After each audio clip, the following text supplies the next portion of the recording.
क्या बीजेपी के गढ़ गुजरात में सेंध लगा पाएगी कांग्रेस?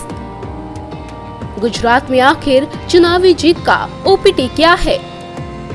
यूं तो गुजरात हिंदुत्व का प्रयोगशाला कहा जाता रहा है। यहाँ चुनाव में कभी भी जातिगत समीकरण कोई मायने नहीं रखती थी, लेकिन उद्यम राज्य का दर्जा रखने वाले इस वाइब्रेंट गुजरात में भी अब यूपी और बिहार की तरह जातिगत गणित हावी होती जा रही है। आगामी लोकसभा चुनाव में इस बार ताकतवर हिंदुत्व के साथ जातिगत समीकरण खासा प्रभावी रहने वाले हैं। दरअसल गुजरात में इस बार जीत का जातिगत समीकरण ओपीटी यानी ओबीसी पाटीदार ट्राइबल मॉडल माना जा रहा है। बीजेपी और कांग्रेस दोनों ही दल इस मॉडल को अपनाकर ज्यादा से ज्यादा राजनीतिक लाभ हासिल करने और एक दूसरे से आगे निकलने की होड़ में हैं। सिर्फ इस बार ही नहीं, इससे पहले भी गुजरात के चुनावों में ओपीटी का प्रभाव देखा गया है।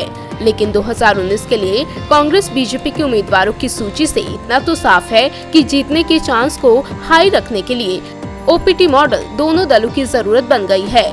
बीजेपी और कांग्रेस के दिमाग में ओपीटी के बसने से साफ है कि दोनों दलों को अब अपने 25 साल पुराने डेमोग्राफिक वोटर की छवि को दूर करना होगा।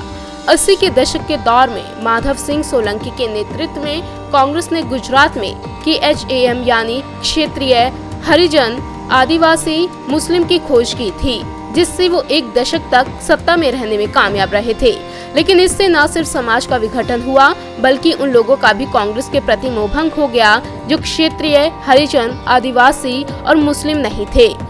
यही गैर खाम ब्लॉक बीजेपी का कोर वोटर बन गया। अब 25 साल बाद बीजेपी और कांग्रेस दोनों ही तेजी से अपने परंपरागत छवि को दूर करे हुए नया अवतार करने में लगे हैं। ओपीटी का मतलब है कि बीजेपी के पास जो पहले ओबीसी आधार नहीं था, अब वो उन्हें अपना लक्ष्य बना रही है। गुजरात में ओबीसी और पटेल परंपरागत रूप से एक दूसरे के खिलाफ रहे हैं।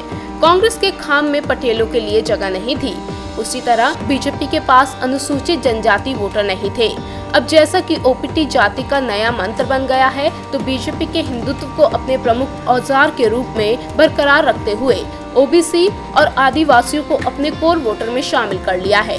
तो वहीं कांग्रेस ने खाम को छोड़ते हुए नए फॉर्मूले में पाटीदारों को सम्मानजनक स्थान दिया है। हालांकि किसका ओपीटी कितना कारगर साबित होता है, ये तो नतीजे आने के बाद ही पता चलेगा। इंडिया न्यूज़ वायरल की रिपोर्ट।